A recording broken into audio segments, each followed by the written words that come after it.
Bienvenue, c'est avec grand plaisir que nous vous retrouvons sur RTI 1 pour ce nouveau point de l'actualité. La Confédération ivoirienne des entreprises de Côte d'Ivoire, CEGESI Académie, a procédé ce lundi à l'ouverture de son forum annuel 2019. La cérémonie s'est déroulée au Sofitel Hôtel Ivoire avec comme invité spécial le président du Rwanda, Paul Kagame. Nous écoutons le vice-président ivoirien Daniel Kablon-Duncan lors de la cérémonie d'ouverture de ce forum de la Confédération générale des entreprises de Côte d'Ivoire, CEGESI Académie. La vision de la fiscalité en Côte d'Ivoire, c'est un travail conjoint. Le dialogue est quelque chose d'essentiel. Vous savez, en Côte d'Ivoire, on dit que le dialogue est l'âme des forts. Ce document donc existe et c'est un document consensuel. Il a commencé à être appliqué dans certaines donc, de ses dispositions et il y a eu un certain nombre de problèmes. Et je crois que le Premier ministre Gouan Coulibaly a mis en place un nouveau comité pour faire un peu le point de ce qui a été appliqué, de ce qui reste, de manière à aller de l'avant. Quelles sont les grandes idées, si vous voulez, donc, qui ont été partagées avec le secteur privé?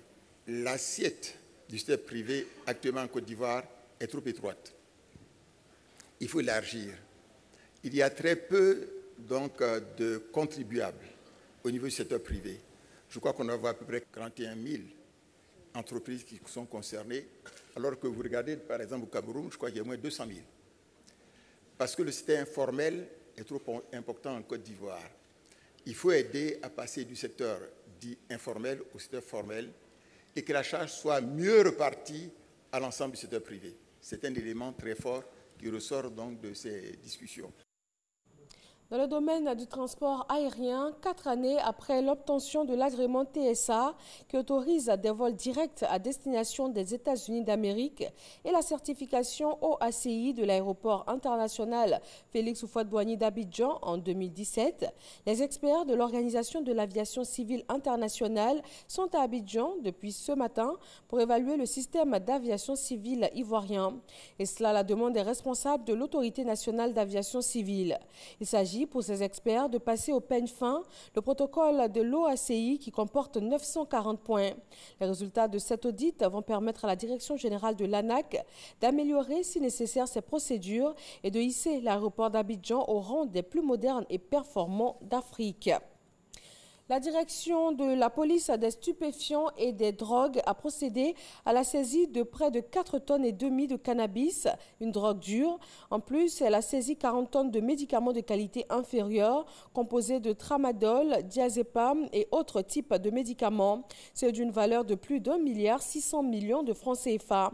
Les personnes concernées par cette pratique devront répondre de leurs actes devant les tribunaux. C'était ce lundi 14 octobre à la préfecture de police de la commune d'Abobo.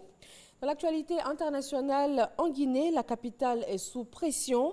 Depuis ce matin, les forces de sécurité ont dispersé plusieurs tentatives de rassemblement à Conakry. L'opposition et la société civile ont appelé à la mobilisation contre la réforme de la Constitution. Les raisons, ce nouveau texte pourrait permettre au président Alpha Condé de briguer un 3e mandat. Procès des indépendantistes catalans, les juges de la Cour suprême ont condamné les chefs des indépendantistes à 9 à 15 ans de peine de prison pour sédition. L'ex-président catalan Carles Puigdemont dénonce une aberration. Ils ont été jugés pour avoir organisé le 1er octobre 2017 un référendum d'autodétermination qui a été émaillé de violences policières. Ils avaient ensuite proclamé l'indépendance de la Catalogne votée par le Parlement catalan. Au 5e jour de l'offensive turque contre une milice kurde dans le nord-est de la Syrie, les forces du régime avancent vers la frontière turque. Elles se positionnent face à l'armée d'Ankara. Cette opération a provoqué de vives réactions dans le monde entier.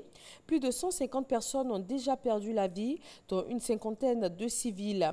Et à ce jour, plus de 130 000 personnes ont fui ces violences. Voilà pour ce bref point de l'actualité. Merci de nous avoir suivis et surtout restez avec nous sur RTI 1. Retrouvez tout de suite l'info régionale. Je vous retrouve à 20 h.